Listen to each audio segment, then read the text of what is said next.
안녕하세요. 지니마미TV의 지니맘입니다. 엄마가 되는 길은 멀고도 험해요. 엄마가 되신 분들은 다 느끼실 거예요. 지금 잘하는 거 맞나? 나만 잘못하는 거 아닌가? 이렇게 저렇게 자존감만 떨어지는, 아이 하나도 제대로 키우지 못하는, 나는 더 이상 엄마 노릇은 못하겠다, 뭐 이런 여러 가지 생각이 아이를 낳는 순간부터 매일매일 매 순간 들어요. 모든 엄마들이 드는 마음들일 거예요. 지니마미의 유튜브는 동영상으로 말씀드리면 엄마들이 아이 낳고 보시느라 눈이 아프실 수도 있거든요. 그러니 켜놓고 폰은 잠시 내려놓으시고 머리밭에 수유하시면서 들으시면 좋으실 것 같아 라디오로 먼저 제작을 시작했어요. 오늘은 출산 후 3일간 할 일에 대해 말씀드리려고 해요. 곧 아이를 낳으실 엄마들이시라면 알고 준비하셔야 할 10가지를 준비했습니다.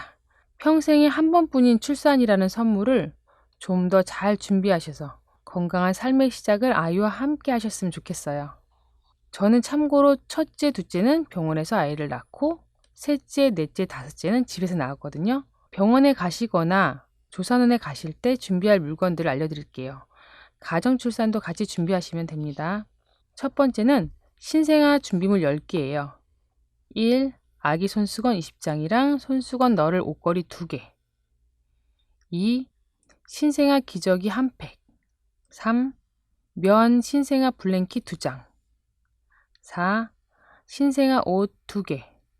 태어나자마자 병원에서 옷을 입혀주시는데 들고 간 옷을 입혀달라고 하시면 병원마다 좀 다르시겠지만 입혀주시기도 해요. 5. 신생아 모자. 신생아는 체온 조절이 잘 안 되어서 면으로 된 모자를 꼭 쓰셔야 돼요. 이때 2개 정도 준비해 주시면 좋을 것 같아요. 6. 면봉 10개. 목욕 후 코딱지 빼거나 귀에 물이 들어간 걸 빼주실 때 필요해요. 7. 코빼기 도구. 요거는 모유수유 때 꼭 필요한 건데 아이가 코가 막히는 아기들 있거든요. 그때 꼭 빼주시고 모유수유를 하셔야 아이가 젖을 먹을 수 있습니다. 8. 밤에 쓸 똑딱이 수유 전구. 9. 약간 도톰한 겉사계. 이건 집에 갈 때 한번 사용하시는 건데 겨울이라도 너무 두꺼우면 아기를 낳기가 너무 힘들거든요. 그래서 약간 도톰한 면으로 된 겉사계 필요하시면 되고요. 10. 천기저귀 5장. 이거는 왜 필요하시냐면은 아이를 엄마 옆에 누울 때 속사계를 싸도 엄마 침대에 바로 눕히지 않고 천기저귀를 반으로 접어서 그 위에 아기를 높여주시면 아주 좋아요. 그리고 한 장은 돌돌 말아서 아이가 옆으로 잘 때 등 뒤에 받쳐주시면 아주 좋답니다. 신생아 준비물 10개를 알려드렸고요. 이제 산모 준비물 10개 알려드릴게요. 1번 팬티 3장과 또한 2번 수유 브라 3장, 3번 수유 러닝 3개, 그리고 4번째 생리대 취침용 10개. 이거는 아이를 낳자마자 오로라는 막 피덩어리가 심하게 3일 정도 나오거든요. 그래서 취침용 생리대를 준비하시면 돼요. 5번 수유 패드. 3일간은 젖이 잘 안 나오지만 나오게 되면 젖이 흐르고 셀 수 있으니 10장 정도 준비해 주세요.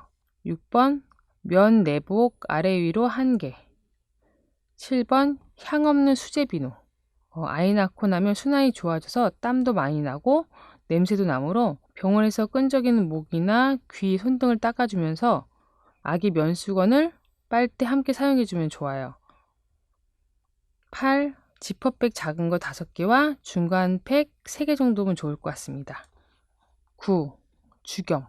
아이를 낳고 주겸을 한 꼬집씩 식사 후 3번 정도 먹어주시면 회음부 상처가 빨리 아물고 전몸살도 덜 오고 아이 배꼽도 빨리 떨어진답니다. 10. 쑥가루. 쑥가루는 병원에 가지고 가셔서 병원에서 좌욕을 하실 때 쑥가루 1티스푼 정도 타서 하시면 회음부 회복에 더욱 도움이 크게 되실 거예요. 엄마와 아이가 함께 필요한 감립차가 있는데 이 감립차를 싸가지고 가셔서 아니면 집에서 준비해 두셨다가 젖이 안 도는 엄마와 신생아에게 먹여주시면 돼요. 엄마한테는 상처 치유에도 좋고 아이는 배꼽 염증 예방도 되고 또한 신생아 젖병에다가 아이에게 주시면 젖 나오는 시간을 좀 벌 수 있어서 훨씬 좋답니다. 준비물 말고 꼭 하셔야 할 거 10가지를 또 말씀드릴게요. 첫 번째, 신생아 풍욕을 꼭 하셨으면 좋겠어요. 이건 저희 아이들 5명 중에 3명을 했는데 이 3명이 피부가 굉장히 튼튼하다는 거. 아이를 집에서 낳으신 분들은 100분 나치호법이라고 하여 옷을 입히지 않고 태지가 흡수될 때까지 얇은 천기저귀 정도로만 덮어주어 피부호흡을 하게 해줘요. 그러는 동안 등을 살살 마사지해주고 팔다리를 살살 주물러 주어 신생아 마사지도 함께 해준답니다. 병원에서 나신 분들은 모자 동시를 꼭 신청하셔서 아이의 옷을 기저귀 갈 때 살짝 벗기신 다음에 머리부터 귀 그리고 등과 팔, 다리를 살살 마사지 해주시면 돼요. 아기가 놀라지 않도록 살살 해주시면 더욱 좋습니다. 두 번째는 아기 귀 마사지인데요. 아기는 태어나면 귀가 쭈글쭈글해요. 이유는 귀는 연골이라 뱃속에 공 같은 태막에 꽉 쌓여 귀가 접혀서 나오기 십상인데 태어나서 엄마들은 왼쪽 젖을 먹일 때는 오른쪽 귀 마사지를 주물러 주시고 또한 오른쪽 젖을 먹일 때는 왼쪽 귀를 펴서 마사지 해주시면 돼요. 젖 먹이실 때마다 귀 바퀴 마사지를 해주셔서 부지런히 예쁜 귀로 만들어 주시면 됩니다. 효과는 귓바퀴만 예뻐지는 건 아니고요. 소화도 잘 되고 잠도 잘 오는 일석삼조의 효과를 기대하시면 됩니다. 세 번째, 아기 태변 빼기. 이거 굉장히 중요한 정보인데요. 여러분들이 장 마사지와 감립차로 아이의 태변을 다 빼실 수 있어요. 3일간 가장 중요한 것 중 하나인데요. 아이의 태변을 잘 빼야 장으로 인한 문제가 생기지 않아요. 젖이 안 나온다고 아이를 3일 동안 분유를 먹이시면 아토피도 쉽게 오고 태열도 많은 아이가 엄마의 고생이 시작이 되거든요. 태어나서 아기는 피부호흡을 20% 정도 한다고 해요. 이때 피부호흡을 도와주는 목욕 후에 바로 옷을 입히시지 말고 10분 정도는 배와 등을 엄마의 따뜻한 손으로 마사지하면 살살 쓸어주세요. 그리고 젖이 부족하다면 감립차 우린물을 먹여주세요. 신생아가 먹어도 안전한 비타민C가 사과보다 20배나 많은 엄청난 차랍니다. 이때 엄마도 함께 먹어주시고요. 네 번째, 셀프 젖 마사지법 익히기. 3일간은 아이가 잠을 굉장히 많이 자요. 심하게 한 20시간 정도 자는 것 같은데 이때 열심히 엄마는 셀프 젖 마사지법을 익혀놓고 해놓으셔야 전몸살이 안 걸린답니다. 다섯 번째, 좌욕. 병원에서 아이를 낳으시던 집이나 조산에서 아이를 낳으시던 일주일 정도는 좌욕을 열심히 하셔야지 회음부가 빨리 아물어 생활하기 불편하지 않으세요. 시간상으로 보면 엄마의 회음부 상처와 배꼽이 떨어지는 시기가 아주 비슷하거든요. 이것은 단 엄마가 기름지지 않은 음식을 먹었을 때 가능해요. 그래서 이 좌욕은 열심히 또한 쑥가루를 넣어서 하시면 더욱더 효과가 좋다는 거 잊지 마시고요. 여섯 번째, 수시로 젖 물려서 함께 누워 자기. 이때는 젖이 나오는 기간이 아니라 젖을 물리고 함께 자는 연습을 하는 시간이에요.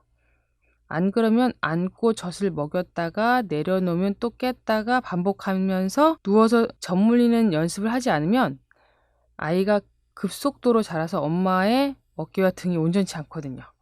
이때는 반드시 젖을 물리면서 함께 누워있는 연습을 하는 시간이라는 거, 그래야 엄마도 쉬면서 회복을 하게 된다는 거 잊으시면 안 돼요. 일곱 번째, 핸드폰을 내려놓고 수시로 낮잠 자기. 적어도 산모들이 아이를 낳고 나면 잠을 하루에 5번 정도 나눠 자게 돼요. 아침 먹고 나서 젖 물리고 자고요. 점심 먹고 나서 또 자고, 저녁 먹기 전에 또 한 번 저녁 드시면서 또 자고. 근데 계속 잠이 와요. 그리고 밤에도 자는데 2번 정도 깨니까 또한 한 5번 정도 깊은 잠을 자게 돼요. 잘 때마다 정말 제가 산후조리를 해보면 알지만 입을 벌리고 정말 코를 고고 잘 정도로 깊은 잠을 자요. 아주 정상이에요. 그런데 이때 딱히 할 일이 없으니까 자꾸 폰을 만지시는 분들은 이때 눈이 급속도로 나빠져서 글자가 흐릿하게 보이신다는 분들 굉장히 많아요. 꼭 참고 절제하셔야 돼요. 8번, 잇몸 마사지. 도움 영상에도 잇몸 마사지를 저희가 준비하고 있는데 이때 아이를 낳으면서 벌어지는 모든 뼈 중에 이빨도 포함되거든요. 잇몸 마사지를 잘 하셔서 이빨의 회복도 도와주시도록 해주세요. 9번, 절대 안정. 엄마들은 아이를 낳고 젖센 호르몬의 영향으로 우울증이 찾아와요. 근데 누구나 오는데 이때 산모가 쉬지지 못하면 더욱 심한 우울증으로 엄마들이 고생을 하게 돼요. 젖은 먹여야 되고 아이는 안고 있어야 하는데 밑에 회원분 아파서 앉아있지도 못하는, 그래서 아이가 잘 때 꼭 전화를 꺼놓으시고 출산 후 방문한 손님도 최소한의 시간만 하셔서 주무셔야 돼요. 쉬셔야 돼요. 출산 후 집에 가셔서 우울증이 덜 찾아오는 방법인데, 이때 좋은 찬양이나 조용한 클래식을 작게 틀어놓으셔서 주무시기를 반복하며 절대 안정 휴식을 지켜주셔야지 이 3일을 잘 지낼 수 있다고 봐요. 마지막 10번 햇빛요법인데요. 산모 우울증 병이 아니에요. 정상적인데 이때 햇볕을 꼭 쐬어 주셔야 돼요. 이유는 아이의 황달에도 필요한 건 절대적인 비타민 D고요. 산모 우울증에도 필요한 건 햇빛요법이 굉장히 중요해요. 아이를 낳으셨다고 실내에만 계시면 두 가지가 함께 같이 옵니다. 아이의 황달도 오고 우울증도 심해져요. 굉장히 둘 다 무서운 병인데요. 햇살이 드는 창가에 앉으셔서 햇볕을 쬐는 거 너무도 중요합니다. 하루에 20분 이상은 꼭 햇빛을 쐬셔야 되는 거 잊지 말아주세요. 출산 후 3일 동안 너무 많은 일들이 지나간답니다. 한 1년치는 삶을 산 것 같은 느낌인데요. 이때 많은 준비로 당황하시지 않고 엄마로서 적응하시길 바래요. 이 3일간 아이에게 가장 중요한 모유를 먹일 수 있는지 없는지도 판가름 나는 시간인데, 이 내용을 잘 들으시고 분명 아이 낳기 전에 엄마들이 받아들이셔서 꼭 성공적인 완전한 모유 수유와 건강한 산후조리가 되시길 바랍니다. 엄마들의 모유 수유를 응원합니다. 오늘도 아이들과 수고하고 애쓰셨어요.